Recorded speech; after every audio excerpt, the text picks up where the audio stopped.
नमस्कार दोस्तों, आज के इस वीडियो में हम मार्केट कैप या फिर मार्केट कैपिटलाइजेशन क्या होता है और इसके कौन से टाइप्स होते हैं और इसके बारे में इन्वेस्टर्स को क्या जानने की जरूरत होती है, इसी के बारे में बात करने वाले हैं। और आप सभी जानते हो कि हम 1000 डेज की चैलेंज कर रहे हैं, जिसमें 1000 टर्म्स में पूरा शेयर मार्केट जीरो से सिखाने वाला हो। तो चलिए आज के इस वीडियो की शुरुआत करते हैं। मार्केट कैप या कैपिटलाइजेशन का आसान सा मतलब होता है किसी भी कंपनी की टोटल वैल्यू। अगर किसी कंपनी की टोटल वैल्यू 1000 करोड़ है तो उसका मार्केट कैप 1000 करोड़ हुआ। किसी कंपनी की वैल्यू 5000 करोड़ है तो उसका मार्केट कैप 5000 करोड़ है। अब यह कैलकुलेट कैसे करते हैं, इसका सिंपल सा फॉर्मूला है market cap is equal to current market price into total number of shares. मान लो किसी कंपनी के शेयर्स की प्राइस अभी 100 रुपए है और उसके टोटल 100 करोड़ शेयर्स है, तो इसकी मार्केट कैप होती है 10,000 करोड़। बहुत ही आसान सा फॉर्मूला है, कोई भी इसे कैलकुलेट कर सकता है। तो चलिए अब देखते हैं मार्केट कैप के टाइप्स कितने होते हैं।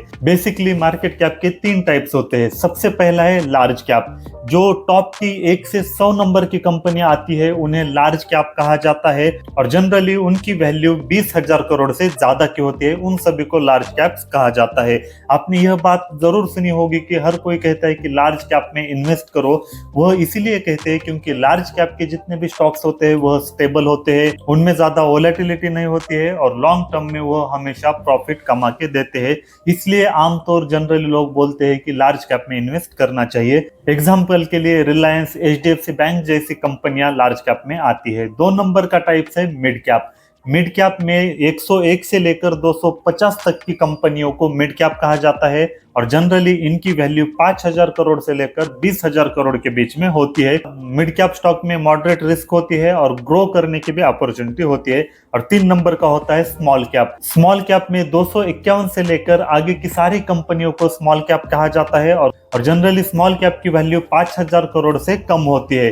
5000 करोड़ से कम जितनी भी कंपनियां होती है उनको स्मॉल कैप कहा जाता है। तो मार्केट टाइप्स को लेकर इन्वेस्टर्स को क्या समझना चाहिए? जैसा कि मैंने कहा, अगर लार्ज कैप स्टॉक्स होते हैं उनमें इन्वेस्ट करोगे तो पैसा सेफ रहता है और ग्रो करने के चांसेस होते हैं, और क्योंकि उसमें रिस्क कम होते हैं, वोलेटिलिटी भी कम होती है। लेकिन अगर स्मॉल कैप में इन्वेस्ट करते हो तो रिस्क ज्यादा होती है, वोलेटिलिटी बहुत ज्यादा हो सकती है और आपका पैसा जीरो भी हो सकता है। इसीलिए हमेशा लोग लार्ज कैप में इन्वेस्ट करो ऐसा कहते हैं। तो आई होप आपको मार्केट कैप क्या होता है, उसके टाइप्स क्या होते हैं और टाइप्स के हिसाब से इन्वेस्टर्स के लिए क्या जरूरी है, यह पूरी बात आपके समझ में आ गई होगी। तो इसी तरह से आसान भाषा में पूरा शेयर मार्केट सीखने के लिए आज ही इस चैनल को सब्सक्राइब कीजिए। मिलते हैं अगले वीडियो में।